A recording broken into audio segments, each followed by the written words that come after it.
Hello friend, स्वागत है आप सभी का अपने चैनल आज क्लास में। और आज की इस क्लास में हिंदी का तीसरा चैप्टर भारत से हम क्या सीखे, इस चैप्टर का पूरा ऑब्जेक्टिव प्रश्न पढ़ाएंगे और सब्जेक्टिव प्रश्न पढ़ाएंगे। और यही सब प्रश्न आपके फाइनल बोर्ड परीक्षा 2026 में आएगा, इसी में से आएगा। तो आज का क्लास बहुत ही ज्यादा इंपॉर्टेंट होने जा रहा है, तो क्लास को आप लोग शुरू से लेकर अंत तक जरूर देखिएगा। और इसमें से जो भी ऑब्जेक्टिव प्रश्न याद ना हो तो उसे आप लोग याद कर लीजिएगा, सब्जेक्टिव प्रश्न याद ना हो तो उसे आप लोग जरूर याद कर लीजिएगा। और जो भी बच्चे वीडियो को लाइक नहीं किए लाइक कर दीजिए। चैनल को अभी तक आप सब्सक्राइब नहीं किए हैं, चैनल को सब्सक्राइब करके साथ में बेल आइकन को ऑल पे दबा लीजिए, ताकि जब भी लाइव क्लास हो तो आपके पास नोटिफिकेशन पहुंचता रहे। और जो भी बच्चे अभी तक व्हाट्सएप ग्रुप में नहीं जुड़े हैं तो आप हमारे व्हाट्सएप ग्रुप में जुड़ जाइए। ये हमारा व्हाट्सएप नंबर है, इस पे आपको मैसेज करना है कि सर मुझे व्हाट्सएप ग्रुप में जोड़ दीजिए, तो इधर से लिंक जाएगा और आप सभी बच्चे लिंक को दबा के ज्वाइन हो जाइएगा। और जो भी बच्चे चाहते हैं पीडीएफ लेने के लिए, नोट्स लेने के लिए, तो प्ले स्टोर पे आप लोग आज क्लास लिख के सर्च करिए, आज क्लास एप्लीकेशन आएगा, उसे इंस्टॉल करिए और मात्र 499 रुपए में एक बार आपको पैसा देना है और आपको पीडीएफ और नोट्स वहां पे मिलेगा।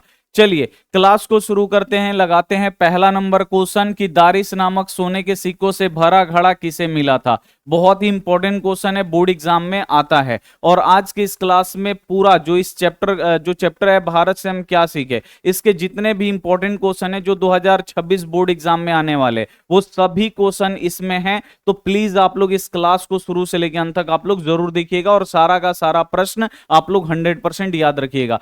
प्रश्न है कि दारिस नामक सोने के सिक्कों से भरा घड़ा बाबू किससे मिला था, तो वारेन हेस्टिंगस को मिला था। बहुत ही ज्यादा इंपॉर्टेंट क्वेश्चन है। अब क्वेश्चन आता है बोर्ड एग्जाम में कि वारेन हेस्टिंगस कौन था। तो वारेन हेस्टिंगस कौन था बाबू, तो भारत का गवर्नर जनरल था। जब हम आपको ये चैप्टर पढ़ा रहे थे तो काफी अच्छी तरीके से ये पढ़ाए थे। फिर क्वेश्चन आता है कि कितने दारिस नामक सोने के सिक्कों से भरा घड़ा मिला था। अब आपको बताना है कि जो घड़ा मिला था उसमें कितने जो दारिस नामक सोने के सिक्के थे वो कितने थे। तो बाबू घड़ा में कितने दारिस नामक सोने के सिक्के थे, तो आपको याद रखना है 172 दारिस नामक सोने के सिक्के थे। और ये मिला कहां पे था वारेन हेस्टिंगस को, तो आपको याद रखना है बनारस के पास। ठीक है, बनारस के पास खुदाई में वारेन हेस्टिंगस को 172 दारिस नामक सोने के सिक्के मिले थे। ये सब बोर्ड एग्जाम में क्वेश्चन आता है, आप लोग एकदम 100% याद रखिएगा। अगला क्वेश्चन आप लोग देखिए, किसके अध्ययन क्षेत्र में भारत के कारण नवजीवन का संचार हो चुका है। अब यहां पे आपको बताना है किसके अध्ययन क्षेत्र में भारत के कारण नवजीवन में संचार हो चुका है,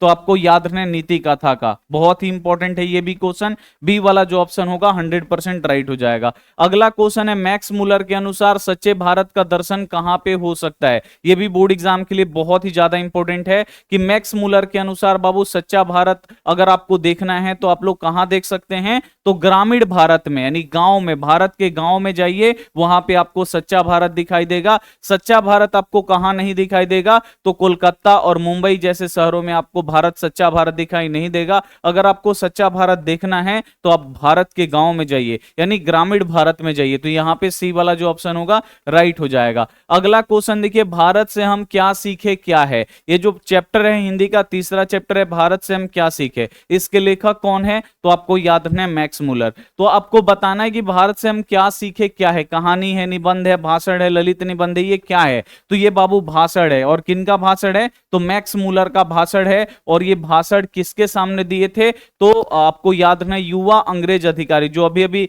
एग्जाम पास करके और अधिकारी बने थे, जो युवा अंग्रेज अधिकारी थे, उनके सामने जो मैक्स मुलर हैं, आपको याद नहीं, ये भाषण दिए थे कि भारत से हम लोग क्या क्या सीख सकते हैं। तो ये क्या है, जब भी बोर्ड एग्जाम में आएगा कि भारत से हम क्या सीखे क्या है, भाषण है। और भारत से हम क्या सीखे पाठ के लेखक कौन है, तो आपको याद रखना है मैक्स मुलर। अगला क्वेश्चन देखिए, मैक्स मुलर को वेदांतियों का भी वेदांती किसने कहा। बहुत ही ज्यादा इंपॉर्टेंट क्वेश्चन है, बोर्ड एग्जाम में आता है कि मैक्स मुलर को वेदांती का वेदांती किसने कहा। तो आपको याद रखना है स्वामी विवेकानंद। जो स्वामी विवेकानंद है ना, वो मैक्स मुलर को वेदांतियों का वेदांती बोले। क्यों बोले, क्योंकि जो मैक्स मुलर है ना, ये एक जर्मन देश के थे, जर्मनी के थे, आपको याद रखना है।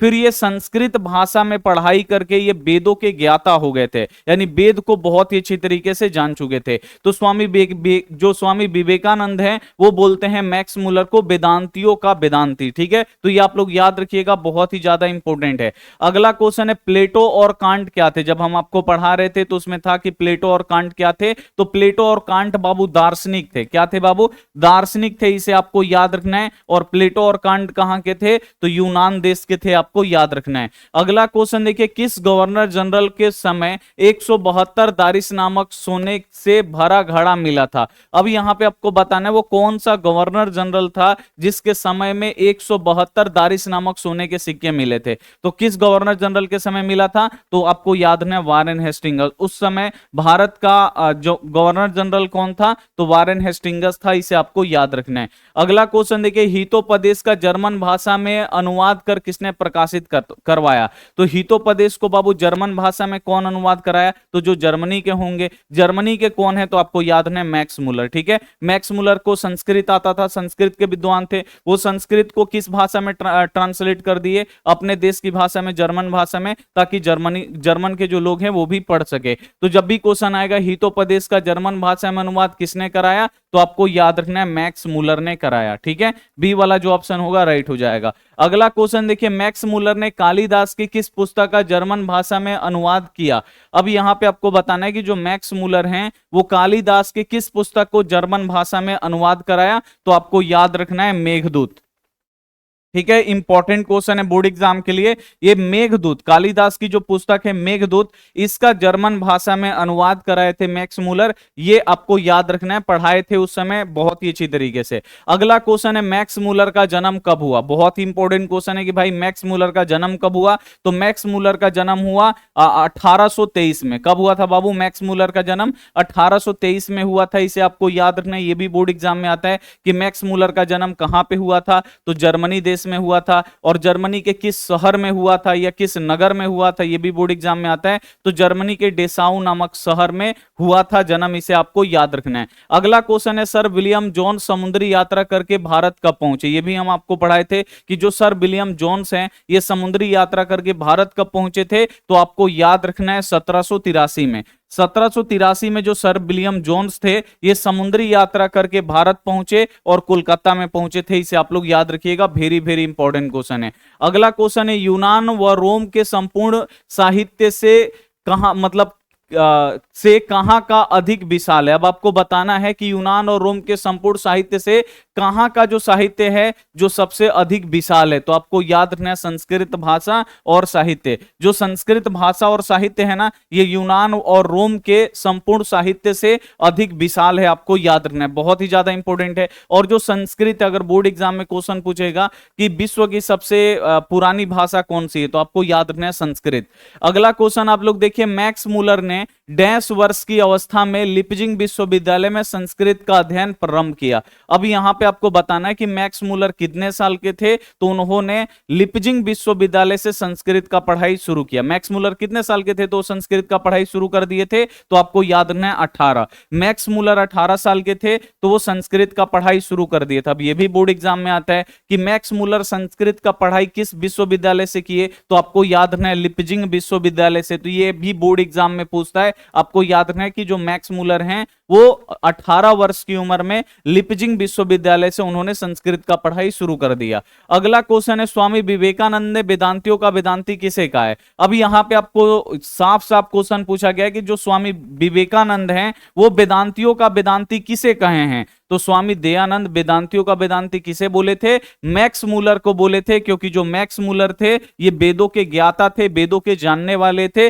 सी वाला जो ऑप्शन होगा राइट हो जाएगा। अगला क्वेश्चन देखिए, मेघदूत का जर्मन में पदानुवाद किसने कराया? यानी जो मेघदूत है कालिदास की किताब है, इसको जर्मन भाषा में किसने अनुवाद कराया? तो आपको याद रखना, जर्मनी के कौन थे? मैक्स मुलर थे। तो मैक्स मुलर ने क्या किया? जर्मन भाषा में इसका अनुवाद कर दिया। अगला क्वेश्चन है मैक्स मुलर का जन्म आधुनिक जर्मनी के किस नगर में हुआ? यह भी बहुत ज्यादा इंपॉर्टेंट है कि मैक्स मुलर का जो जन्म हुआ वो जर्मनी में हुआ, लेकिन जर्मनी के किस नगर में हुआ? यह भी बोर्ड एग्जाम में पूछा गया है। तो मैक्स मुलर का जन्म आधुनिक जर्मनी के डेसाउ नामक शहर में, किस शहर में बाबू आपको याद रखना है, वेरी वेरी इंपॉर्टेंट क्वेश्चन है और इसमें वही सब क्वेश्चन शामिल किया गया है जो 2026 बोर्ड एग्जाम के लिए महत्वपूर्ण है। तो क्लास को आपको शुरू से लेकर अंत तक देखना है।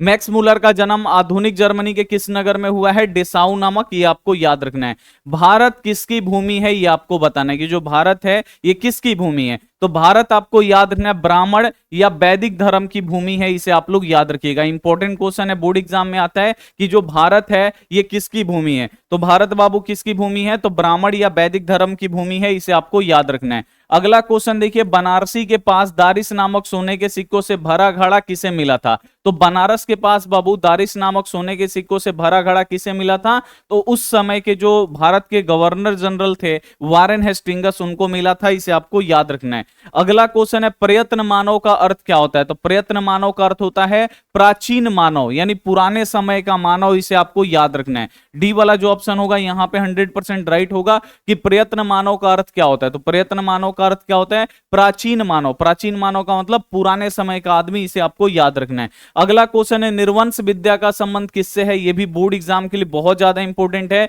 कि जो निर्वंश विद्या है इसका संबंध किससे है? तो निर्वंश विद्या का संबंध आपको याद रखना है मानव विज्ञान से। यह भी बहुत ही ज्यादा इंपॉर्टेंट क्वेश्चन है, आप लोग याद रखिएगा कि निर्वंश विद्या का संबंध किससे है। तो निर्वंश विद्या का जो संबंध है वो मानव विज्ञान से है, 100% आपको याद रखना है। हरकस क्या थे आपको बताना है। हरकस, यहां पे लास्ट में सौ आ रहा है ना, तो आपको याद रखना है वनस्पति वैज्ञानिक, इसमें भी सौ आएगा। तो थोड़ा सा आप लोग ट्रिक से याद रखिएगा, जो हरकस थे वो क्या थे? तो हरकस, इसमें सौ है ना, और इसमें भी आपको सौ दिखाई देगा, वनस्पति वैज्ञानिक थे। ये आपको नाम याद रखना है, बोर्ड एग्जाम में पूछ देता है कि हरकस क्या थे। तो हरकस बाबू वनस्पति वैज्ञानिक थे, ये आपको याद रखना है। अगला क्वेश्चन देखिए, कितने वर्ष की उम्र में लिपजिंग विश्वविद्यालय में मैक्स मूलर ने संस्कृत का अध्ययन आरंभ कर दिया? अब यहां पे आपसे पूछा जा रहा है कि मैक्स मूलर कितने साल के थे, तो उन्होंने लिपजिंग विश्वविद्यालय से संस्कृत का पढ़ाई शुरू कर दिया। तो आपको याद ना 18 वर्ष की उम्र में, 18 वर्ष की उम्र में मैक्स मूलर ने लिपजिंग विश्वविद्यालय से संस्कृत पढ़ना शुरू कर दिया। अगला क्वेश्चन है, मैक्स मूलर ने सर्वाधिक संपदा और प्राकृतिक सौंदर्य से परिपूर्ण देश किसे माना है? तो मैक्स मूलर सर्वाधिक संपदा और प्राकृतिक सौंदर्य से परिपूर्ण देश बाबू किसे मानते हैं? तो अपने देश भारत को मानते हैं, इसे आप लोग याद रखिएगा, वेरी वेरी इंपॉर्टेंट क्वेश्चन है। अगला क्वेश्चन है, मैक्स मूलर ने किस रचना का जर्मन भाषा में पदानुवाद किया? अब आपको बताना है कि जो मैक्स मूलर हैं वो किस रचना का जर्मन भाषा में अनुवाद किया। तो कालिदास का जो पुस्तक है मेघदूत, मेघदूत का अनुवाद किए थे कि नहीं? ए वाला जो ऑप्शन होगा यहां पे राइट हो जाएगा कि जो मैक्स मूलर हैं वो कालिदास की जो किताब है मेघदूत, ठीक है, मैक्स मूलर ने क्या किया? कालिदास का जो किताब है मेघदूत, इसका जर्मन भाषा में अनुवाद करा। तो ये आपको लोग याद रखिएगा, इंपॉर्टेंट क्वेश्चन है। स्वामी विवेकानंद ने वेदांतियों का भी वेदांती किसे कहा है? तो स्वामी विवेकानंद ने वेदांतियों का वेदांती किसे कहा है? तो आपको याद रखना है मैक्स मूलर को कहा है। यहां पे ए वाला ऑप्शन राइट हो जाएगा। जनरल कनिंघम का संबंध किससे है? अब यहां पे आपको बताना है कि जो जनरल कनिंघम है इनका संबंध क्या है, ये क्या करते थे? तो आपको याद रखना है ये पुरातत्वविद थे। आपको याद रखना क्या थे? पुरातत्वविद थे, इसे आपको याद रखना है। जब भी क्वेश्चन आएगा जनरल कनिंघम कौन थे, तो जो जनरल कनिंघम थे ये पुरातत्वविद थे, ये आप लोग याद रखिएगा। अगला क्वेश्चन है, भारत से हम क्या सीखे के लेखक कौन है? तो भारत से हम क्या सीखे, ये क्या है? भाषण है। और ये भाषण कौन दिए थे? मैक्स मूलर दिए थे, इसे आपको याद रखना है। तो इसके लेखक कौन हुए? मैक्स मूलर हुए, इसे आप लोग याद रखिएगा। अगला क्वेश्चन है कि भारत से हम क्या सीखे पाठ को हिंदी में रूपांतरित किसने किया? मान लीजिए कि अगर ये भाषण जो मैक्स मूलर हैं अंग्रेजी में दिए हैं, तो इसको हिंदी में कन्वर्ट किसने किया? तो हिंदी में कन्वर्ट किए थे, आपको याद रखना है, भवानी शंकर त्रिवेदी। बोर्ड एग्जाम में आता है, आप लोग याद रखिएगा कि भारत से हम क्या सीखे पाठ को हिंदी में रूपांतरण किसने किया? तो भवानी शंकर त्रिवेदी, ये आप लोग याद रखिएगा। अगला क्वेश्चन है, मैक्स मूलर कहां के रहने वाले थे भाई? तो मैक्स मूलर आपको याद रखना है जर्मनी के रहने वाले थे। और मैक्स मूलर का जन्म जर्मनी के किस नगर में हुआ था? तो डेसाउ नामक नगर में या शहर में हुआ था। मैक्स मूलर का जन्म कहां पे हुआ था? तो डेसाउ नामक शहर में हुआ था। और देश कौन था? जर्मनी, ये आप लोग याद रखिएगा, बी वाला ऑप्शन बिल्कुल से हो जाएगा। मैक्स मूलर का जन्म कब हुआ? अब यहां पे आपको बताना है भाई मैक्स मूलर का जन्म कब हुआ। तो मैक्स मूलर का जन्म हुआ 6 दिसंबर 1823। ये आप लोगों को याद रखना है, ए वाला ऑप्शन राइट हो जाएगा।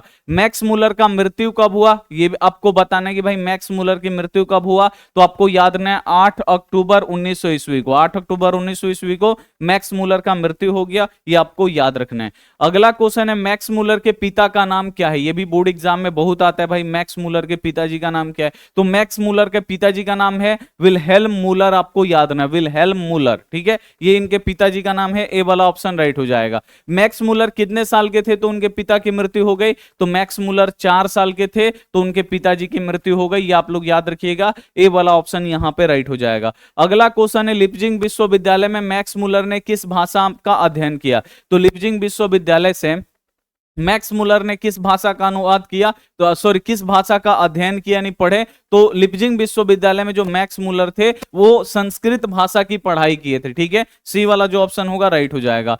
किस विश्वविद्यालय से मैक्स मूलर ने संस्कृत का पढ़ाई किया था? तो किस विश्वविद्यालय से संस्कृत का पढ़ाई किए थे? तो आपको याद रहे लिप्जिंग विश्वविद्यालय से संस्कृत का पढ़ाई किए थे। और कितना उनका उम्र था, कितना उम्र पे इन्होंने संस्कृत पढ़ना शुरू किया? तो 18। अगला क्वेश्चन आप देखिए, मेघदूत नामक पुस्तक का मेघदूत पुस्तक का अनुवाद मैक्स मूलर ने किस भाषा में किया? तो मेघदूत जो किताब है कालिदास का, इसका अनुवाद मैक्स मूलर ने किस भाषा में किया? तो मैक्स मूलर किस देश के थे? जर्मन देश के थे, जर्मनी के थे। तो ये जर्मन भाषा में इसका अनुवाद किए, इसे आप लोग याद रखिएगा। डी वाला ऑप्शन राइट हो जाएगा। अगला क्वेश्चन है मेघदूत नामक पुस्तक का जर्मन भाषा में अनुवाद किसने कराया? तो जर्मन भाषा में बाबू अनुवाद कराने वाले कौन है? मैक्स मूलर हैं, आपको याद रखना है। कंठ और केन उपनिषद का अनुवाद किसने कराया? तो कंठ और केन नामक जो उपनिषद है इसका अनुवाद बाबू किस भाषा में हुआ? जर्मन भाषा में हुआ। और किसने कराया? तो मैक्स मूलर ने कराया। अगला क्वेश्चन है हितोपदेश का जर्मन में अनुवाद किसने कराया? तो मैक्स मूलर ने कराया। ये सब आपको याद रखना है। महारानी विक्टोरिया ने नाइट की उपाधि किसे प्रदान की? तो महारानी विक्टोरिया एक दिन बुलाती है मैक्स मूलर को और यूरोपीय भाषा और संस्कृत भाषा का तुलनात्मक व्याख्या करवाती हैं। और महारानी विक्टोरिया को ये बहुत अच्छा लगता है, इसीलिए जो महारानी विक्टोरिया हैं वो मैक्स मूलर को नाइट की उपाधि देती हैं। लेकिन मैक्स मूलर को ये नाइट की उपाधि तुच्छ लगता है, छोटा लगता है, तो ये लौटा देते हैं। तो जब भी क्वेश्चन आएगा कि महारानी विक्टोरिया ने नाइट की उपाधि किसे प्रदान की थी, तो आपको याद रखना है मैक्स मूलर को प्रदान की थी। लेकिन मैक्स मूलर ये नाइट की उपाधि नहीं लिए। अगला क्वेश्चन है भारत में सर्वाधिक आबादी कहां बसती है? यानी भारत में सबसे ज्यादा लोग कहां रहते हैं? तो आपको याद रखना है गांव में, ठीक है ना। शहर एगो है तो गांव भारत में 1000 गो है, इसे आपको याद रखना है। यानी गांव में सबसे ज्यादा लोग रहते हैं। भारत में सर्वाधिक आबादी कहां बसती है? तो गांव में बसती है, ये आपको याद रखना है। प्लेटो का संबंध किस देश से है? बोर्ड एग्जाम में आता है भाई। प्लेटो और कांट महान दार्शनिक थे, तो ये किस देश के थे? तो आपको याद रखना है प्लेटो और जो कांट थे ये यूनान देश के थे, ये आपको याद रखना है। प्लेटो और कांट थे, प्लेटो और कांट क्या थे बाबू? महान दार्शनिक थे और ये यूनान के थे, आपको याद रखना है। अगला क्वेश्चन है वारेन हेस्टिंगस था भाई। वारेन हेस्टिंगस कौन था? इसको 172 दारिश नामक सोने के सिक्के मिले थे। ये कौन था? तो ये भारत का गवर्नर जनरल था, इसे आपको याद रखना है। दारिश क्या है? अब आपको बताना है दारिश क्या है। तो दारिश क्या है? सोने का सिक्का है, और वो भी पुराने जमाने का। तो सोने का प्राचीन कालीन सिक्का, यानी ये दारिश क्या है? सोने का सिक्का था, 172 सोने का सिक्का था, लेकिन ये पुराने जमाने का था। तो ये सोने की प्राचीन कालीन सिक्का, यानी सोने का बाबू पुराने समय का ये सिक्का था। कितने दारिश नामक सोने के सिक्के मिले थे? तो भाई कितने दारिश नामक सोने के सिक्के मिले थे? तो आपको याद रहे 172 दारिश नामक सोने के सिक्के मिले थे। किसे मिले थे? तो वारेन हेस्टिंगस को।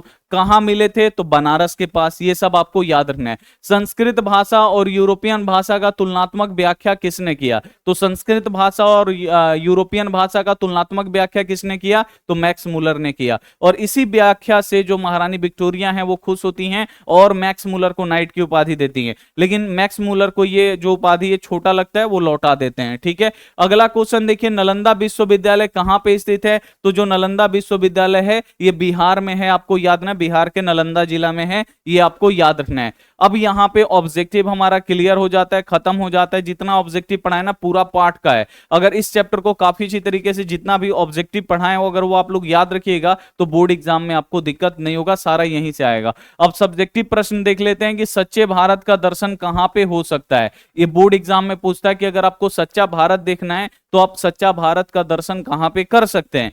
तो मैक्स मूलर के अनुसार सच्चे भारत का दर्शन सिर्फ भारत के गांव में हो सकता है, आज के कोलकाता, मुंबई, मद्रास जैसे दूसरों शहर में नहीं।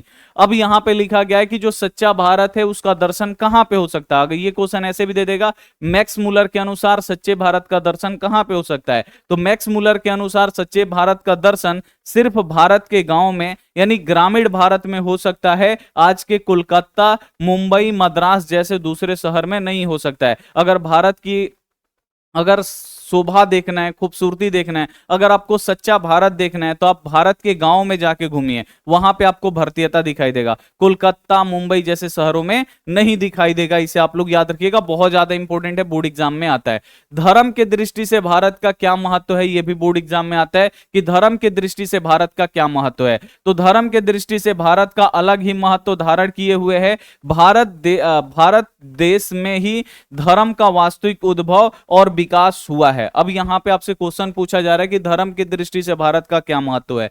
तो धर्म की दृष्टि से भारत का जो है एक अलग महत्व धारण किया हुआ है, यानी जो भारत है वो धर्म की दृष्टि में एक अलग महत्व धारण किया हुआ है। भारत देश में ही धर्मों का वास्तव उद्भव और विकास हुआ है, यानी भारत देश में ही जो धर्म है यहीं से उत्पन्न हुआ है और यहीं पे इसका विकास भी हुआ है और यहीं से पूरे विश्व में फैला हुआ है। ठीक है, यह वैदिक धर्म, बौद्ध धर्म तथा जैन धर्म की जन्मभूमि है। भारत भूमि से बाबू कौन कौन से धर्म निकले, तो वैदिक धर्म निकला, बौद्ध धर्म का जन्म यहीं पे हुआ, बौद्ध धर्म भी यहीं बना, वैदिक धर्म भी यहीं बना, जैन धर्म भी यही बना। तो ये जन्म भूमि है, आपको याद रखना है भारत। इस्लाम और ईसाई धर्म की शरण स्थली है। इस्लाम और ईसाई जो हैं, इनकी जो भारत भूमि है ये शरण स्थली है, यानी दूसरे देश से आके यहाँ पे बसे, उनको भी जो भारत भूमि है शरण दिए। तो आपको याद रखना है इस्लाम और ईसाई जो धर्म की ये शरण स्थली है, यहाँ के सभी धर्म के लोग आपस में मिलजुल के रहते हैं और यहाँ के जो भारत देश के लोग हैं, अनेक प्रकार के जाति के लोग, धर्म के लोग रहते हैं और सभी लोग आपस में मिलजुल के रहते हैं। तो जब भी क्वेश्चन आएगा धर्म के दृष्टि से भारत का क्या महत्व है, तो आप लोग लिखेगा धर्म के दृष्टि से भारत एक अलग महत्व को धारण किए हुए है। भारत देश में ही धर्म का वास्तविक उद्भव और विकास हुआ है। भारत में ही बाबू जो धर्म है ना, ये यहीं से बना है और यहीं से उसका विकास भी हुआ है और यहीं से पूरे विश्व में फैला हुआ है। वैदिक धर्म का भी जन्म कहां पे हुआ, भारत में ही हुआ, भारत में ही वैदिक धर्म बना। बौद्ध धर्म भी बाबू भारत में ही बना, जैन धर्म भी भारत में ही बना। ये भारत की क्या है, जन्म भूमि है, यानी यहीं पे ये धर्म जन्म लिया। ठीक है, तो इस्लाम और ईसाई धर्म की ये शरण स्थली है। ईसाई जो लोग हैं और जो इस्लाम धर्म के जो लोग हैं वो बाहर से आए भारत में, लेकिन भारत क्या किया, उन लोगों को भी शरण दिया, उनकी ये शरण स्थली है, यानी रहने के लिए जगह दिया। यहाँ के सभी धर्मों के लोग आपस में मिलजुल के रहते हैं और यहाँ के सभी जो धर्मों के लोग हैं वो आपस में मिलजुल के रहते हैं, आपको याद रखना है। लेखक ने नया सिकंदर किसे कहा है, बोर्ड एग्जाम में आता है भाई, लेखक ने नया सिकंदर किसे कहा है, तो लिखिएगा जो व्यक्ति भारत के धार्मिक, सांस्कृतिक, प्राकृतिक तथा राजनैतिक गौरवपूर्ण इतिहास से अनजान हो उसे ही लेखक ने नया सिकंदर कहा है। तो लेखक बाबू नया सिकंदर किसे कहते हैं, तो जो व्यक्ति भारत के धर्म के बारे में नहीं जानता है, संस्कृति के बारे में नहीं जानता है, भारत के प्रकृति के बारे में नहीं जानता है, यहाँ के राजनीति के बारे में नहीं जानता है, इसके इतिहास से जो भी अनजान है, उसको पता ही नहीं है ये सब के बारे में, उसे ही लेखक नया सिकंदर कहते हैं। बोर्ड एग्जाम में आता है कि लेखक नया सिकंदर किसे कहते हैं, तो आप लोग लिखिएगा जो व्यक्ति भारत के धार्मिक, सांस्कृतिक, प्राकृतिक, राजनीतिक गौरवपूर्ण इतिहास से अनजान है उसे ही लेखक नया सिकंदर कहते हैं। अगला जो क्वेश्चन है कि लेखक ने वारेन हेस्टिंग्स के संबंध में किस दुर्भाग्यपूर्ण घटना का हवाला दिया और क्यों दिया। बोर्ड एग्जाम में आता है कि लेखक ने वारेन हेस्टिंग्स के संबंध में किस दुर्भाग्यपूर्ण घटना का हवाला दिया और क्यों दिया। तो आप लोग लिखिएगा जब वारेन हेस्टिंग्स भारत का गवर्नर जनरल था तब उसे बनारस के पास 172 दारिस नामक सोने के सिक्कों से भरा घड़ा मिला था। वारेन हेस्टिंग्स ने सोने के सिक्कों से भरे घड़े को ईस्ट इंडिया कंपनी को भिजवा दिया ताकि ईस्ट इंडिया कंपनी के नजर में इस महान उदार व्यक्ति के रूप में जाना जाए, लेकिन ईस्ट इंडिया कंपनी इन सिक्कों का ऐतिहासिक महत्व जाने बिना इसे गला दिया। जब वारेन हेस्टिंग्स इंग्लैंड पहुंचे तो पहले से मुद्राएं नष्ट हो चुकी थीं और वह भारत की प्राचीन संस्कृति की रक्षा नहीं कर पाए। अब यहां पे देखिए बाबू क्या है कि लेखक वारेन हेस्टिंग्स के संबंधित किस दुर्भाग्यपूर्ण का हवाला दिया? तो जब भारत के गवर्नर जनरल थे वारेन हेस्टिंग्स, तो इनको बनारस के पास 172 दारिश नामक सोने के सिक्के मिले थे, और वो भी भारत के थे और पुराने सिक्के थे। अब ये क्या किया Warren Hastings, east India company को भिजवा दिए ताकि इनका मान सम्मान और बढ़ जाए, इनका इज्जत और बढ़ जाए कि ये बहुत ईमानदार आदमी हैं और इन्हें सोने के सिक्का मिला तो ये रखे नहीं, ये खुद दे दिए, यानी अपने मालिक को भेज दिए।